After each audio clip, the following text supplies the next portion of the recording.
Part 7. Propaganda is to a democracy what the bludgeon is to a totalitarian state.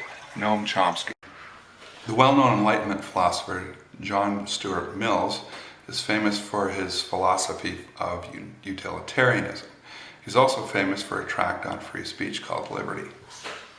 The post-Enlightenment philosophers William James and John Dewey created pragmatism and utilitarianism. Pragmatism and utilitarianism form a bridgework to modern progressivism. That bridge started with the pure materialist and atheist Karl Marx. The philosophy of Marx is based on economics. It's sort of based on the is world rather than the ought side of things. The defining idea of Marxism is that consciousness itself is formed by material reality. Morals and ethics arise only within a society and are fluid product of that society, and therefore there are no universals. Ideas surrounding free will are necessarily opposed to this idea. The Frankfurt School is an intellectual school of modern progressivism. It originated in Germany until Hitler kicked them out, and then they came to America. Prior to World War II, live sex shows, brothels, drugs, and every kind of moral decay plagued Germany as it does America today. The Fabian Society, founded in 1884, is a British socialist organization whose purpose is to advance the principles of democratic socialism via gradualist and reformist effort in democracies, rather than revolutionary overthrow. Wikipedia. And the Fabian Society logo is a wolf in sheep's clothing, as pictured. The Enlightenment itself is often blamed for the position that we find ourselves in. It's often confusing elucidations with respect to freedom. But not all philosophers were progressives. Kant was often misunderstood, much more often than he's understood, and I think a lot of the time deliberately. None have been quoted so much since the early Greeks. Almost all modern philosophy references his works. Kant believed that the world we see around us is due to our own perception, not only in sense perception, but ontological and epistemological perception as well. And his hypothesis is that men see the world in the same way but cannot see it as it truly is. The Critique of Pure Reason is a proof of this, as well as a warning of adopting the notion of pure materialism, that is, that the world exists as we see it. Now, this led a lot of people to believe that because the physical world itself is subjective in a sense, in sort of the highest sense of truth, the moral world must be a product of our own perceptions as well. The Kantian dialectic is that no absolute truth can be found in the physical world that surrounds us. On the other hand, morality and ethics is both time and space independent, non-empirical, a priori, and based on deduction. A priori means without experience and necessary. So we can rationally deduce that these laws are necessary if free will is to be preserved without making any empirical observation. Kant's categorical imperative, first formulation. Act only according to that maxim where you can at the same time will that it should become universal law without contradiction. Second formulation. Act in such a way that you treat humanity, whether in your own person or in the person of any other, never merely as means to an end, but always as at the same time an end. Third formulation. Therefore, every rational being must so act as if he were through his maxim always a legislating member in the universal kingdom of ends. Compare that to, thou shalt love thy neighbor as thyself. It's no surprise, really, that mainly progressives are studied in undergraduate philosophy and political science, with Kant only given really a cursory examination. Kant is exceptionally difficult, and that may be part of a reason. But the main reason is likely that Kantian philosophy is a philosophy of freedom and speaks against materialism in a really deep and fundamental way. Kant was a Christian, the enemy of progressives. The people that print the money control all aspects of society. Education in various forms, the media, the government, the universities, technological development, wars by funding both sides, and all other organs that depend on the sick and dying currency that provides them with the energy from which to operate. They are Marxists. The family-owned banks that finance the Bolshevik Revolution are the same ones that finance the Western society today. They are not interested in universal laws, such as those deduced by Kant or Christ or anyone. I've already shown the inversion of logic that must take place to implement progressivism, and this is only made possible with propaganda. Jacques Ellul, a famous French sociologist explains that the well-educated and the well-placed tend to be more subjected to propaganda simply because they believe themselves not to be so easily fooled. It's flat out incredible how people can be manipulated. If you've ever gone to a live hypnotist, picks people out of the audience and can make you think you just shit your pants while you're sitting at a bus stop. And it's incredible to see. And you think of, okay, well, that's what that guy can do in 10 minutes. What can the Pentagon and mainstream media do? The effects of propaganda just really cannot be underestimated. Crows pick out the eyes of the dead when the dead have no longer need of them, but flatterers mar the soul of the living, and her eyes they blind.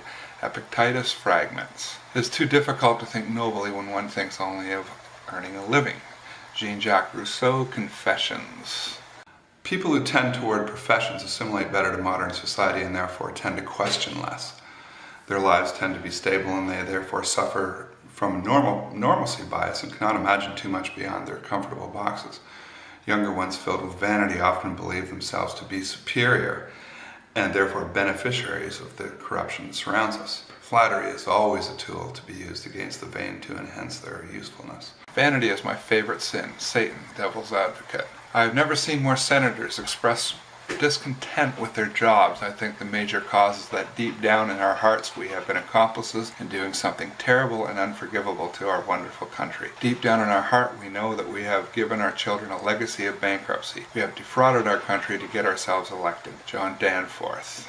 John McMurtry, a philosopher from the Canadian University of Guelph, explains that cognitive dissonance prevents people from seeing a truth that is so far different from their norm. He's done work on what is known as the ruling group mind. Forced vaccinations, water fluoridization, false flag terror, wars, feminism, phony environmentalism, feminization of men, egalitarianism, multiculturalism, and all the other things that seem to invert reason are merely symptoms of progressivism. Progressivism is a monster created by the financial powers. Progressivism assaults the mind and inverts its natural ability to reason. Reason, the thing that allows us to discern good and evil, must be inverted for the progress that we see everywhere. Empty slogans such as, in the following quote, "Support the troops, yes we can." These slogans use what's referred to as virtue words and are otherwise completely meaningless.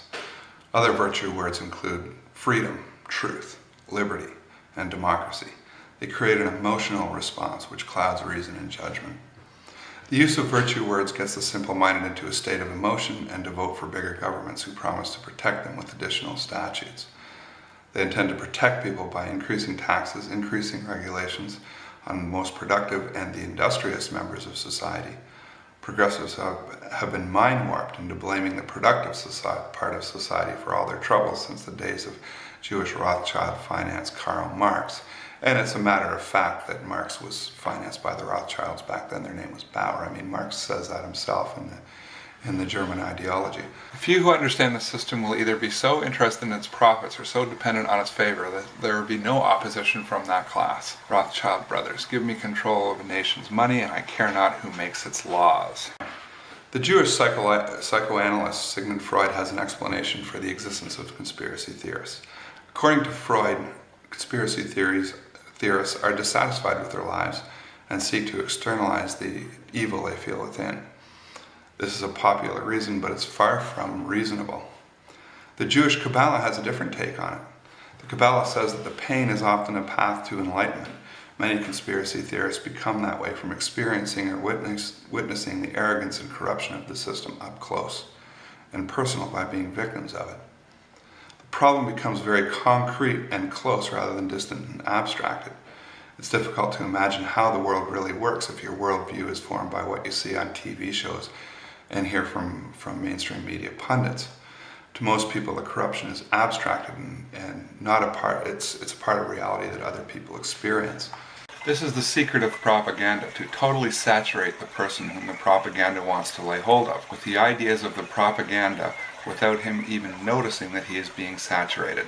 Paul Watzlawick, Austrian psychologist. Many well-educated people have been hypnotized to believe that the world is and should be operating from a lifeboat ethic. because of overpopulation. They endorse the corruption around us because they believe it to be necessary, and they think they'll be able to escape it. Plato states that everyone over the age of 10 years old would have to be killed to reshape a society in the Republic. There are probably many people in the established order of things that believe they are privy to the truth about where progress is leading us.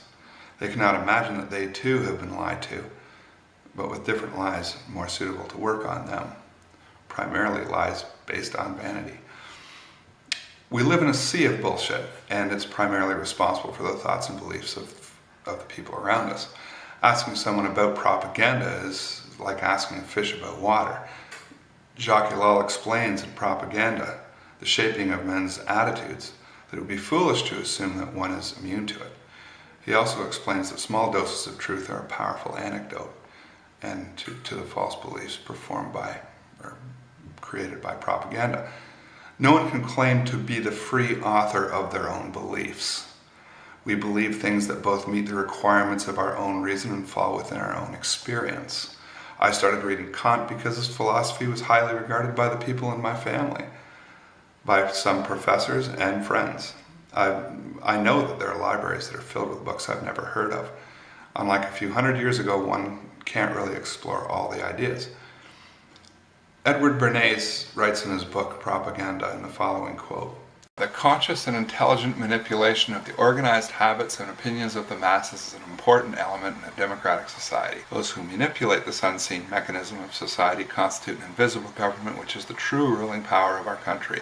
We are governed, our minds molded, our tastes formed, our ideas suggested, largely by men we have never heard of. This is a logical result of the way in which our democratic society is organized. Vast numbers of human beings must cooperate in this manner if they are to live together as smoothly functioning society. In almost every act of our daily lives, whether in the sphere of politics or business, in our social conduct or our ethical thinking, we are dominated by a relatively small number of persons who understand the mental processes and social patterns of the masses. It is they who pull the wires which control the public mind." Edward Bernays. Propaganda is ubiquitous, and only a fool can say that he's unaffected by it. The same people that control the propaganda control the money, and therefore rule over us in both mind and body. We're therefore means to another's end and nothing more. We are enslaved by propaganda, rather than men on street corners pointing machine guns at us.